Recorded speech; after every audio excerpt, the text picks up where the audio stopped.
guess I'm just a playdate to you. Assalamualaikum warahmatullahi wabarakatuh.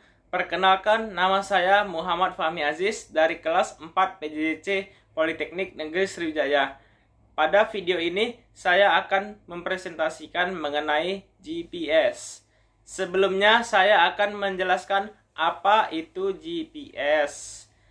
Global Positioning System atau GPS adalah sistem navigasi berbasis satelit yang terdiri dari setidaknya 24 satelit. GPS berfungsi dalam segala kondisi cuaca dimanapun dunia 24 jam sehari tanpa biaya berlangganan atau biaya penyiapan. Satelit GPS mengelilingi bumi 2 kali sehari dalam orbit yang tepat. Setiap satelit mengirimkan sinyal dan parameter orbital yang memungkinkan perangkat GPS untuk memecahkan kode dan menghitung lokasi tepat dari satelit. Saat ini metode penentuan posisi suatu titik di permukaan bumi mengalami kemajuan teknologi. Hal tersebut ditandai dengan ketersediaan peralatan alat ukur yang dilengkapi dengan teknologi digital terkini. Salah satu metode penentuan posisi suatu titik di permukaan bumi yaitu dengan menggunakan GPS. GPS secara garis besar terdiri dari dua tipe, yaitu tipe navigasi dan tipe geodetik.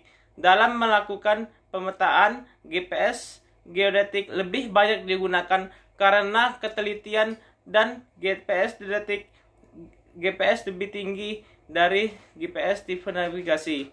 Sebagai contoh, GPS tipe geodetik dapat menghasilkan ketelitian milimeter hingga sentimeter, sedangkan GPS tipe navigasi dapat menghasilkan ketelitian meter hingga puluhan meter.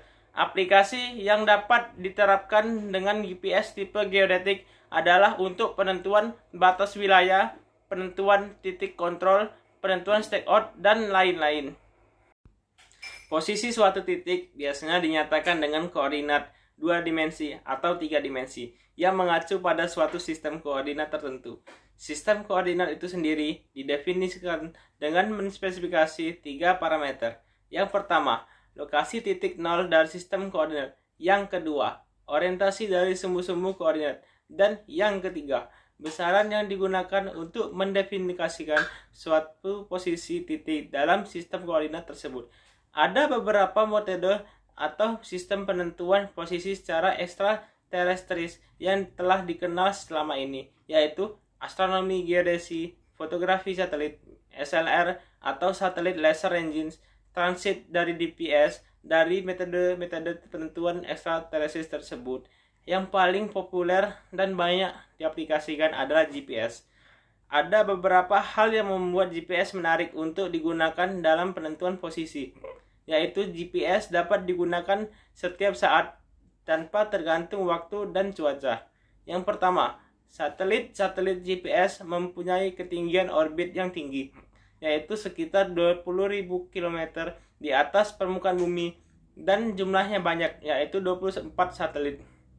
Ini menyebabkan GPS dapat meliputi wilayah yang cukup luas sehingga akan dapat digunakan oleh banyak orang pada saat yang sama. Pengguna GPS dalam penentuan posisi relatif tidak terlalu berpengaruh dengan kondisi topografi daerah survei. GPS dapat memberikan ketelitian posisi yang spektrumnya cukup luas. Pemakaian sistem GPS tidak dikenakan biaya, setidaknya sampai saat ini. Kemampuan GPS antara lain dapat memberikan tentang posisi, informasi kecepatan, dan waktu secara cepat, akurat, murah di mana saja di bumi ini tanpa tergantung cuaca. Meskipun keuntungan yang dapat diperoleh dari penggunaan GPS banyak, ada beberapa hal yang keterbatasan yang harus diperhatikan dalam pemakaian. Yang pertama, alat penerima sinyal GPS dapat menerima sinyal GPS, maka tidak boleh ada penghalang antara alat penerima tersebut dengan satelit yang bersangkutan. 2. Penggunaan GPS untuk mengetahui posisi yang mengenakan setidaknya 3 satelit ini tidak selamanya akurat. Terkadang dibutuhkan satu satelit untuk memperbaiki sinyal yang diterima kemudian tidak akurat. Pada dasarnya GPS terdiri dari 3 bagian utama, yaitu segmen angkasa yang terdiri dari satelit-satelit GPS, segmen kontrol yang terdiri dari stasiun-stasiun pemonitor dan pengontrol satelit, dan segmen-segmen pengguna yang terdiri dari pemakaian GPS termasuk alat-alat penerima dan pengolah sinyal dan data. Sistem waktu standar yang digunakan GPS disebut GPS time.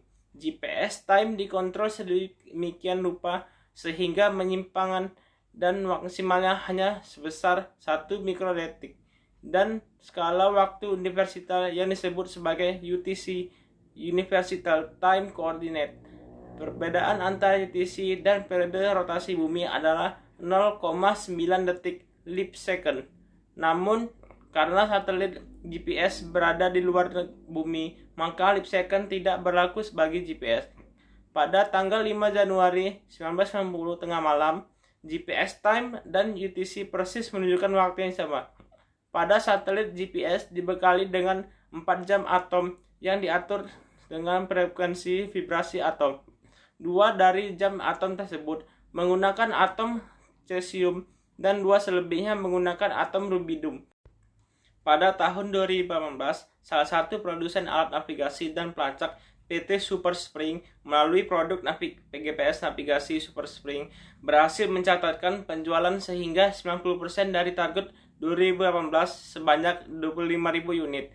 Direktur PT Super Spring Arianto Furyadi mengatakan selain digital, layanan purna jual dan jaringan yang luas juga menjadi strategi utama menurut Arianto. Saat ini, Super Spring menjadi satu-satunya di Indonesia yang menyediakan layanan purna jual 24 jam.